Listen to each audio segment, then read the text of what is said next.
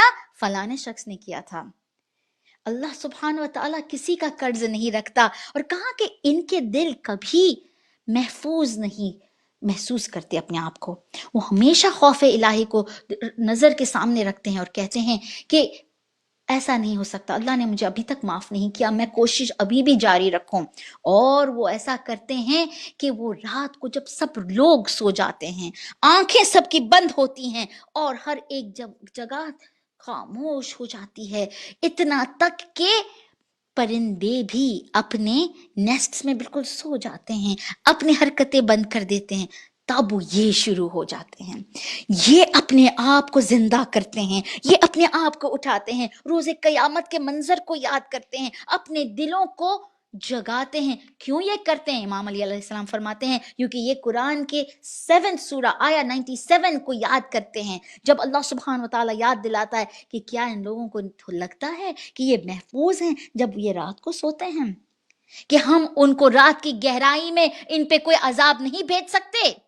اللہ سبحانہ و تعالیٰ 3 بار یہ بات یاد دلاتا ہے۔ کیا یہ لوگ اپنے آپ کو محفوظ سمجھتے ہیں دن کے اندر؟ کیا یہ رات کے گہرائی میں اندھیرے میں اپنے آپ کو سزا کے دور کیا کہیں چھپ کے جاتے ہیں کہ ہم ان کو نہیں ڈھونڈ سکتے؟ ہم ان کو ضرور ڈھونڈ سکتے ہیں، اور ہم ہر ایک چیز سے واقف ہیں۔ لہٰذا یہ لوگ رات کو چونک کے اٹھتے ہیں، رو رو کے اٹھتے ہیں، اور اپنی عبادتوں کی جگہ کو زندہ کر دیتے ہیں۔ وہ یہاں روتے ہیں، وہ رات میں روتے ہیں، وہ دن میں روتے ہیں۔ اے احناف، آپ نے ان کے ہاتھ اور پیر کو کمزور سمجھا، ان کی پیٹھ کو آپ نے بالکل جھکی ہوئی سمجھا، انہوں نے کوئی ایسا ویسا کام نہیں کیا، یہ عبادت میں جھک گئے ہیں، یہ قابل تعریف ہیں۔ ایسی کمزوری اللہ کو بہت مضبوط انسان میں ملتی ہے، جنہوں نے اللہ کے سامنے اپنے آپ کو بالکل جھکا دیا۔ یہ قرآن کی تلاوت اپنی نماز کے اندر کرتے ہیں، یہ گریہ کرتے ہیں، اور جب یہ آہٹ لیتے ہیں تو ان کی آہٹ میں آپ کو جہنم کی آگ کی جھلک سنائی دے گی، جس کی وجہ سے ڈر کے مارے ان کی گلے تک یہ ڈر آ گیا ہے۔ اللہ اکبر! کہاں یہ اگر تمہیں جھکے ہوئے لگتے ہیں تو اس لیے کہ انہوں نے وہ چینز، وہ اپنے آپ میں زنجیروں کا بوجھ محسوس کیا ہے جو گناہ کی وجہ سے ان کے گلے کے اندر ارد گرد ہیں۔ اور ہم جب دنیا میں اکڑ کے چلتے ہیں، غصہ کرتے ہیں، لوگوں سے نفرت کا اظہار، بری چیزیں، غیبت، یہ سب جب ہم کرتے ہیں تو ہم بھول جاتے ہیں کہ یہ علی کے چاہنے والوں کو زیبا نہیں دیتی۔ اور یہ بہت لمبی سی حدیث، اس کو ضرور انشاءاللہ ہم آگے بھی آنے والے دنوں میں دیکھیں گے، جب امام علی علیہ السلام ان لوگوں کا اخلاق کا ذکر کرتے ہیں اور تعریف کرتے ہیں۔ اور یہ جو بات ہے کہ اللہ سبحانہ و تعالیٰ خوش ہوتا ہے ان لوگوں سے جو معافی مانگتے ہیں، تو امام علی علیہ السلام نے یہ یاد دلایا کہ وہ گناہ جو آپ کو اس طرح رلاتا ہے اور آپ کو دن رات استغفار میں مشغول کر دیتا ہے، وہ اس سے بھی زیادہ خوبصورت اللہ کی نظر میں ہے اور زیادہ قیمتی ہے اس اچھے کام سے جو ہمیں تکبر میں ڈبو دیتا ہے۔ تو ایسے اچھے کام ہیں، ہم کہتے ہیں نہیں ہم نے تو یہ کیا، وہ کیا، اچھے کام کیے، ایسا نہیں ہو سکتا کہ ہم کوئی جہنم میں جائیں گے۔ لیکن امام علی علیہ السلام یاد دلاتے ہیں کہ یہ ریاکاری، یہ خود کو بہت زیادہ سمجھنا، یہ گناہ کو، یہ ثواب کو ڈیلیٹ کر دیتا ہے۔ تو ہمیں ایسی چیز سے بچنا ہے، بلکہ وہ گناہ جس سے ہم شرمندہ ہیں، جو دن رات ہمیں رلاتا ہے، وہ اللہ کی نظر میں زیادہ خوبصورت بن جاتا ہے۔ اور آخر میں یہ شرط جو ہے کہ پہلے ایک انسپریشن آنا چاہیے کہ انسان سوچے کہ میں گنہگار ہوں، یہ تکبر کو مٹانا خود کے اندر کہ نہیں، میں تو علی کا چاہنے والا ہوں، امام علی علیہ السلام تو مجھے معاف کر دیں گے اور مجھے یہ وسیلے سے، بے شک وسیلہ ہے، لیکن امام علی علیہ السلام کیسے ان لوگوں سے محبت کریں جنہوں نے گناہ بھی کیا، لاپرواہی بھی کی، اور پھر اپنے آپ کو بالکل انٹچبل، ہمیں کچھ نہیں ہوگا، معاف کرو، اللہ معاف کر لے گا، گناہ کرتے رہیں، آپ معاف کرتے رہیں، ہم گناہ کرتے رہیں گے. ایسا نہیں ہوتا. God helps those who help themselves. تم کچھ محنت کرو، اللہ تمہارے طرف آئے گا. تم ایک قدم لو اللہ کی طرف، اللہ 3 قدم لے کے تمہارے پاس بالکل پہنچ جائے گا. کسی نے امام علی علیہ السلام کے سامنے کہا استغفر اللہ ربی واتوب الیہ. امام علی علیہ السلام نے کہا خبردار، یہ کوئی آسان کام نہیں ہے، ایسے ہی بول رہے ہو جیسے بہت آسان ہے، یہ اس کی شرطیں ہیں. الحمدللہ کہ یہ یاد آیا کہ خدا معاف کر، لیکن صرف کہنا یہاں سے یہ کافی نہیں، اور اس کے بہت شرط ہیں. اس شخص نے پوچھا کہ امام بتائیے کیا شرط ہیں. کہا اگر پوچھ رہے ہو تو پھر اس پہ عمل بھی کرنا ہے، صرف جان کے بیٹھ نہیں جانا. کہا نہیں امام ہم کوشش کریں گے. کہا سب سے پہلے گہرا افسوس. یہ افسوس کب ہوتا ہے؟ جب اس گناہ کے بارے میں سوچیں جو کیا ہے. ہم کیا کرتے ہیں، وہ گناہ یاد آیا اور اسے بالکل ذہن سے نکال دیا، نہیں یاد نہیں کرنا، بہت بری چیز تھی، وہ دن گئے، اس کو نہیں یاد کرنا. لیکن افسوس تب آئے گا جب ہم اپنے آپ کو اس آنکھ سے دیکھیں گے جو وہ مووی کلپ جب اللہ بتائے گا سب کے سامنے. کل ہم نے جو صفت شیعہ کی جو کوالٹی تھی اس کو ڈیپلی دیکھا کہ شیعہ نے علی گناہ سے دور ہی رہتا ہے. اس کا تقوی اس لیول پہ ہوتا ہے کہ اس چیز پہ ہی نہیں جاتا جہاں برائی کا کوئی امکان ہے، کوئی گناہ ہو سکتا ہے، وہاں جاتا ہی نہیں ہے.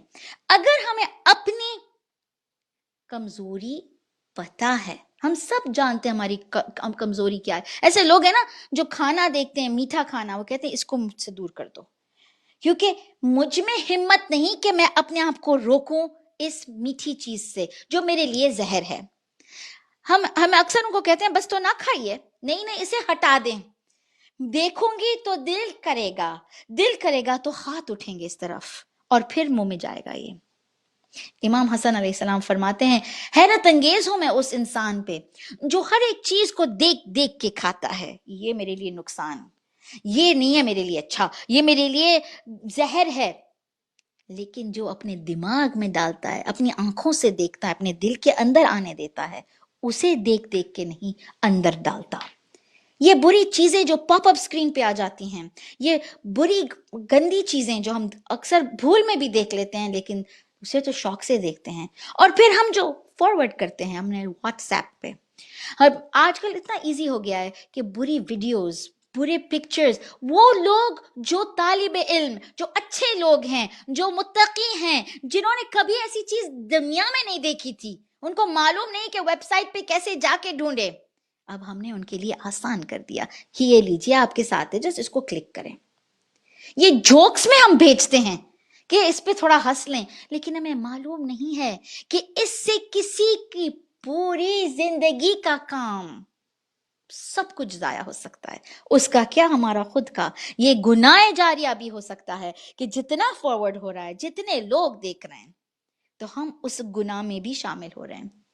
کہا کہ پہلے تو بالکل اس چیز پہ افسوس ہونا چاہیے، ہمیں اس چیز کو دیکھنا ہے، یاد کرنا ہے، اسے نظر کے سامنے لانا ہے، اور پھر یہ سوچنا ہے کہ کتنے بے شرم تھے ہم، کتنے لاپرواہ تھے. ہم نے یہ نہیں سوچا کتنا اللہ نے ہمیں بچایا. کوئی دیکھ لیتا، کوئی سن لیتا، کوئی بات پہنچا دیتا، کوئی دشمن دیکھ لیتا. یہ سب سوچ کے جب ڈر آئے تو تب اللہ سے استغفار اور شکریہ ادا اور سجدہ کرنا. اس پہ ہی اگر ہم اگر اس پہ ہی اٹک جائیں تو بھی بہت سارا کچھ ہو سکتا ہے ہماری آخرت کے لیے. لیکن ہم اس چیز پہ غور ہی نہیں کرتے. بچپن کو نہ یاد کرتے ہیں، نہ جوانی کو یاد کرتے ہیں، لیکن اس جگہ میں ہی نہیں جانا جہاں ایسا ہو سکتا ہے. ہمارے اپنی کمزوری اگر معلوم ہے، میٹھی چیز دور رکھیں. اگر معلوم ہے کہ شہوت کا کوئی ایشو ہے تو ایسے ایسی جگہ میں نہ جائیے جہاں آسانی سے کوئی غیر مرد یا ایسے کوئی کسی کے سامنے آ سکتے ہیں جو ہمارے لیے ایک گناہ کا باعث بن سکتا ہے. اسی طرح اگر ہم شاپنگ میں بہت ہیں، مٹیریلزم میں بہت ہیں، اسراف میں بہت سارا کچھ لے لیتے ہیں، تو دکانوں میں نہ جائیے، کیونکہ اس سب کا یہ جو بوجھ اٹھا کے جا رہے ہیں جو خود کے لیے رکھا ہے، اس میں سب غریب روئیں گے روز قیامت اور شکایت کریں گے کہ ان کو معلوم تھا بار الہ، ان کو اتنا سارا کچھ ملا اور ہمیں کچھ نہ ملا. اور اللہ سبحانہ وتعالیٰ یہ جو ہم حساب کتاب کی بات کرتے ہیں نا کہ یہ حساب کتاب کیا پوچھے گا اللہ کہ کیا تمہیں سوچا تھا کہ یہ سب کچھ تمہارے لیے؟ ارے ہم نے تمہیں ایک درجہ دیا تھا کہ تمہارے گھر میں ایسی چیز آ جائے جس سے اب تمہارے پاس وہ پاور ہو جو خدا کے ہاتھ میں کہ لوگوں میں تقسیم کرنا. یہ بھی ایک عزت ہے کہ خدا ہمیں زیادہ پیسہ دے دیتا ہے کہ ہم لوگوں کو پیسے پہنچائیں. لیکن نہیں، ہم سمجھتے ہیں کہ یہ سب ہمارے لیے ہے. کہاں کہ سیکنڈ چیز یہ ہے، کہاں 6 شرط ہے. کیا سمجھتے ہو استغفر اللہ بس کہہ دیا، تسبیح استغفر اللہ استغفر اللہ استغفر اللہ یہ ہو گیا؟ جی نہیں، یہ کوئی ایسی ٹیبلٹ نہیں ہے جسے کھا کے ہم بس ہو گئے. افسوس، پھر ارادہ اب کبھی نہیں کروں گا، نہیں کروں گی. اور اس کا مطلب ہے اگر چیزیں ڈیلیٹ کرنا ہو، چیزیں پھینک دینی ہو، چیزیں دے دینی ہو، ان چیزوں کو ہٹا دینا، ان دوستوں کو دور کر دینا ہو جس کی وجہ سے یہ گناہ ہو رہے تھے، تو ایسا کریں، ضرور کریں. اور پھر نمبر 3، اب ان لوگوں کے حق ان کو واپس دلا دیں جو ان کے تھے، جن کو آپ نے لے لیا، چھین لیا، ایسا کہ جب خدا کے پاس اللہ کچھ شکایت نہ کر سکے، نہ کوئی بلیم ہو آپ کے اوپر کہ آپ نے یہ کیا تھا وہ کیا تھا. بار الہ، ہاں ہم سے یہ غلطی ہوئی تھی، پھر ہم نے اس کو سدھار دی، ہم نے واپس دے دیا، ہم نے سب کچھ دے دیا جو ہم نے چھینا تھا. آسان نہیں ہے، یہ آسان نہیں ہے، کیونکہ اس میں لوگوں کو فون کر کے کہنا ہوتا ہے کہ آپ کی چیز ہمارے پاس رہ گئی ہے. یہ امانت میں خیانت اگر ہوگی اور ہم پوری زندگی ہمیں پتہ ہے کسی کی ایک چیز رہ گئی ہمارے گھر میں، یہ جہنم میں تو کیا قبر کے اندر سانپ بن کے آئیں گی.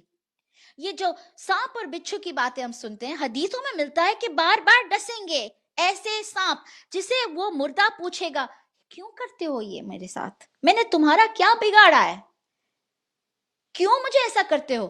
تو وہ سانپ جواب دے گا کہ پہچانا نہیں مجھے، میں وہ حق ہوں جو تم نے کسی کا چرایا تھا، میں وہ پیسے ہوں جو تم نے رکھ لیے، میں وہ ہوں جو جھوٹ بولا تھا تم نے، جو کسی کے عزت پہ آنچ آئی، یہ کیا وہ کیا، نفرت کی. اللہ نے مجھے سانپ بنا کے تمہاری قبر میں تمہارا پارٹنر بنا دیا. اب یہ تمہیں بار بار ڈسیں گی، جتنا اس انسان کو دکھ پہنچایا تم نے زندگی میں، اب بار بار ایسے ہی تم سوچتے ہو تم نے میرا کچھ نہیں بگاڑا، میں وہ انسان ہوں جس کا تم نے بگاڑا تھا دنیا میں. پھر چوتھی چیز کہ اب ہر ایک واجبات کو ادا کرنا ہے جو اللہ سبحانہ و تعالی نے حکم کیا تھا. نمبر 4 یہ ہے. نمبر 5 کیا ہے؟ اب آنسو بہانا ہے. ریگریٹ، افسوس تو یہ پہلا والا تھا، لیکن اب ایسے رونا ہے، دن رات رونا ہے جیسے وہ امام کے چاہنے والے جو شیعان علی تھے. تو جب امام حسین کے غم میں آنسو بہائیے تو اپنے آپ کو تب سوچیں کہ میرے گناہ کا کیا ہوگا. حر نے تو اپنی زندگی، اپنی قیامت، اپنی آخرت، اپنی قبر سب کچھ بنا دیا. کیا میں نے اپنے آپ کو بچایا ہے؟ بھائی نے اپنے بھائی کی محبت کی، کیا میں نے اپنے بھائی سے محبت کی؟ میر انیس کی یہ ہے نا کہ جو وہ ہاتھ جو ماتم کے لیے اٹھتے ہیں، کبھی یہ ہاتھ اپنے بھائی کی مدد میں کبھی اٹھے تھے؟ تو یہ بھی گناہ ہے. تو ایسے رونا کہ بدن میں پتا چلے کہ گوشت بدن کے ختم ہو جائیں آنسو بہانے میں، کیلوریز برن ہوں، اتنی اتنی محنت، اتنی عبادت، اتنا رونا، اتنے کثرت سے اچھے کام کرنا کہ ہمیں اپنے گناہوں کا اس وقت ہمیں کچھ سزا یہاں ہی بھگتنی ہے، ہمیں کر دینا ہے، ہمیں یہ ثواب چاہیے، کیونکہ ہم چاہ رہے ہیں کہ ہمارے باڈی پہ جو گوشت آیا ہے وہ بھی چلا جائے۔ اور 6 نمبر 6 یہ بھی بہت مشکل والا ہے، وہ چیز جو مزہ آئی تھی کرنے میں، جس کا لطف اٹھایا، جب ہم نے چھینا، جب ہم نے ایکسپیرینس کیا، جب ہم نے کچھ سن لیا، دیکھ لیا، کر لیا، اب جتنا مزہ آیا تھا اتنا ہی کڑواہٹ کا منہ میں ذائقہ آ جائے۔ اور ایسے میں کثرت سے عبادت کہ میں کچھ نہیں ہوں بارے الہا، میں لائق ہوں تیرے سزا کے۔ اور 1-2 منٹ جو باقی ہیں پھر مصائب کی طرف جائیں، کہ ایک ایسا ہی بندہ تھا جو آیا تھا امام علیہ السلام کے پاس۔ علی ابن حمزہ یہ بات ہم تک پہنچاتے ہیں کہ میرے پاس ایک دوست تھا، ایک جوان دوست تھا، اس نے بنی امیہ کے جو ایڈمنسٹریشن ہے، ان کی حکومت میں بہت بڑا اس کا کام تھا، وہ ٹریجرر تھا، اور اس کا کام تھا کہ وہ چیزیں لکھیں اور ان کے حساب کتاب میں کچھ خلل ایسا کر دے کہ ایسا لگے کہ وہ سب کا حق چھین کے ان کا ہے، ان کا حق ہے، یہ ان کے ٹیکسز ان کے ہیں، ان کے رائٹ ہیں۔ بنی امیہ کے وہ کام کرتا تھا ایسا برے کام۔ ایک بار وہ آیا اور کہا کہ مجھے چھٹے امام کے پاس لے جاؤ۔ کہا کہ کیا ہوا؟ کہا میں اپنے گناہوں کو میں نے سمجھ لیا، اب میں امام کا چاہنے والا بن گیا ہوں۔ میں پہلے وہاں ان لوگوں کا تھا، اب میں نے اپنے گناہوں کو سمجھ لیا ہے۔ میں امام کا چاہنے والا تھا، لیکن اب میں سوچ سمجھ کے آیا ہوں کہ میں نے جو کیا تھا وہ بہت برا تھا۔ چھٹے امام کے پاس جب پہنچا ہے تو امام نے کہا کہ تم نے کیا کیا؟ کہا کہ میں نے آپ کے دشمنوں کی مدد کی ہے۔ امام نے کہا بے شک تم جیسے لوگوں نے ہم کو دکھ پہنچایا ہے، جب تم ہمارے دشمنوں کے لیے کام کرتے ہو اور ان کو زیادہ پاورفل بناتے ہو، تو تم جیسے اگر نہ ہوتے تو ہم لوگ اس طرح مظلوم نہ ہوتے۔ یہ آج کے لیے بھی ہمارے لیے درس ہے۔ کہاں کہ مجھے معاف کر دیجئے، مجھے استغفار کرنا ہے۔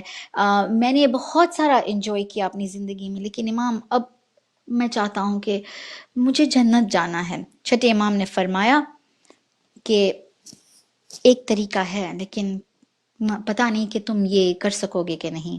کہا میں کوشش کروں گا، مجھے کرنا ہے۔ کہا جو بھی تمہارا ہے، جو تمہیں اس حرام سے بنایا تھا، اب اسے سب اپنے اس کے حقدار کو لوٹانا ہے۔ جو بھی تمہارے پاس کچھ نہ رہے جو کسی کا تھا۔ اس نے سر جھکا کے کہا میں ایسا ہی کروں گا۔ علی ابن حمزہ کہتے ہیں کہ جب ہم وہاں سے چلے اور کوفہ کی طرف گئے تو اس دوست نے، جوان دوست نے، اپنے جو بھی کپڑے اچھے چیزیں تھی سب اتار کے مجھے دے دیا۔ کہا کہ یہ سب گھڑی سب کچھ آپ لے لیں، اور سب جو جولری تھی سب کچھ، اور کہا کہ اب ہمارے گھر پہ آئیے۔ اور ایک ایک کر کے انہوں نے اپنا سب کچھ مال دے دیا، اتنا تک کہ ان کے پاس کچھ کپڑے ہی نہیں رہے۔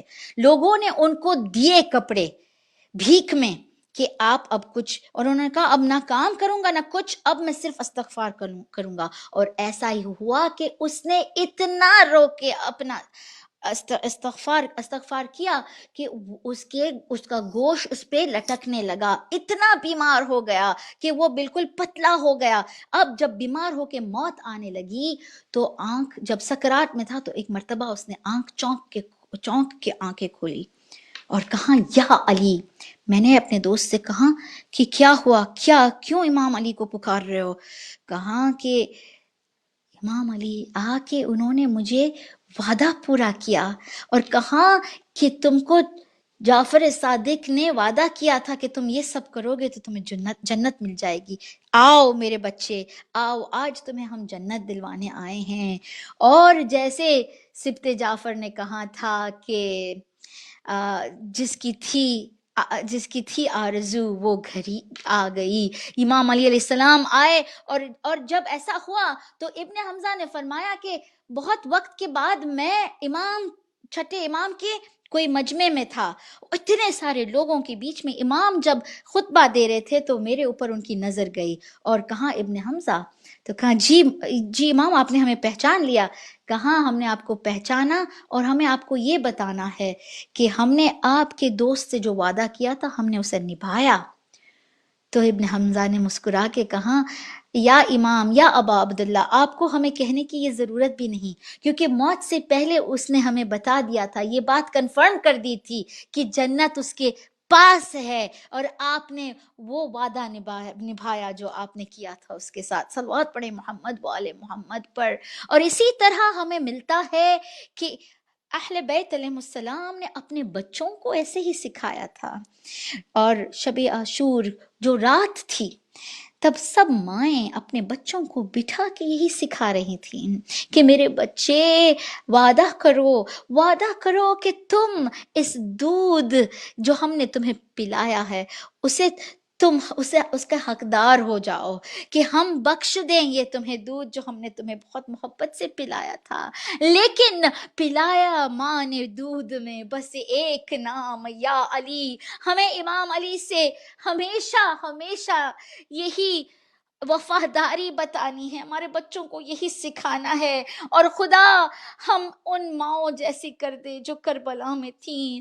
میرا سلام آپ پہ اے بیبی زینب، کہ جب مدینہ سے نکلی تو راستے میں جب تھیں تب عبداللہ ان کے شوہر نے بھیجا 2 بچوں کو، اے زینب خالی ہاتھ نہ جاؤ، ایک میرے طرف سے ایک آپ کی طرف سے محمد، یہ 2 بچوں کو امام حسین کی راہ میں دے دینا زینب۔ اور جب روز عاشور بار بار محمد گئے، امو جان ہمیں جانا ہے، ہمیں جانے دیں۔ امام حسین نے کہا کہ محمد کیوں بار بار یہاں آتے ہو؟ تم کم سن ہو، تم بہت چھوٹے ہو، تم میری بہن کی نشانی ہو، جا آپ زینب کے پاس کہو ہم سے نہیں ہوگا۔ تب امام کے پاس بی بی زینب آئی، کہا بھیا تھوڑا وقت آپ کے ساتھ چاہیے، پورے صبح سے آپ اپنے عزیزوں کی لاشیں اٹھائے ہیں، کبھی حبیب تو کبھی حر تو کبھی مسلم ابن اوسجا، اب میرے بھی کچھ لے لے یا میرے بھیا۔ امام حسین نے کہا زینب کیا تمہیں معلوم ہے جب تم پیدا ہوئی، جب میری بہن جب آپ پیدا ہوئی تھی تو میں نے اماں سے کہا تھا اے اماں دیکھیں اللہ نے مجھے بہن دی ہے۔ تب میرے بابا بہت روئے تھے کہ ہاں حسین تم نے ٹھیک کہا، یہ زینب تمہارے لیے پیدا ہوئی ہے۔ زینب تمہیں نہیں معلوم، بچپن سے تمہارا چہرہ میں نے دیکھا ہے، تم ہمیشہ میرے پاس نماز پڑھتی تھی، میرے گود میں ہوتی تھی، تمہارے چہرے کو میں نے دیکھا ہے، اور محمد کے چہرے میں مجھے صرف تم نظر آتی ہو، وہ بچپن کی معصوم زینب۔ اور محمد کو میں کیسے اس طرح بھیجوں اس قتل گاہ میں جہاں دشمن خون کے پیاسے ہیں؟ زینب نے کہا بھیا مجھے میرے بچوں کو آپ کی راہ میں دینا ہے، میں آپ کی مدد کیسے کروں؟ امام حسین نے کہا زینب ایسا نہ کرو، یہ تمہارے بڑھاپن میں عصا ہوں گے، یہ تمہیں کام آئیں گے تمہاری زندگی میں۔ تب زینب رو کے کہی بھیا ہم زینب کی محبت کو نہ سمجھے، آپ نہیں جانتے کہ آپ کے بغیر زینب ایک زندہ لاش رہے گی، نہیں چاہیے کوئی عصا، اگر کوئی سہارا تھا جینے کا تو وہ آپ کی محبت تھی بھیا. آپ کے بغیر کیسے جیے زینب. اور جب اون و محمد گئے تو کہا بچوں ایک وعدہ کرو, ایک وعدہ کرو کہ تم کبھی نہر کنارے نہ جاؤ گے, ارے پانی کے طرف دیکھو گے بھی نہیں جب تک سکینہ کو پانی نہ ملے. وعدہ کرو تم پانی نہیں پیو گے. اونا محمد نے جنگ لڑی, دشمنوں نے دیکھا یہ جعفر طیار کے بچے ہیں, ان میں علی کا لہجہ, ان میں علی کی شجاعت, ان میں حسین کی محبت نظر آ رہی ہے. اور حسین کا چہرہ, رسول خدا صلی اللہ علیہ وآلہ وسلم کا نور, کہاں ان کو سب گھیر لو. اور دشمنوں نے وہ چھوڑ دیا جو ایک تھا کہ ایک آئے اور اس کے سامنے دوسرا مقابلہ کرے. انہوں نے ہر طرف سے گھیر لیا اونا محمد کو. اونا محمد جب گھوڑے سے گرے تو پکارا السلام علیکہ یا ابا عبداللہ, اے ہمارا سلام قبول کیجئے یا امو. امام حسین جب آئے رو رو کے کہا اے زینب, اے زینب تمہارے لگتے جگر اس دنیا سے چلے گئے, کس طرح اس ماں کو ان بچوں کے چہرہ بتاؤں. الوداع اون, الوداع محمد. اللہ لعنت اللہ علی قوم الظالمین. ماتم حسین, ماتم حسین, ماتم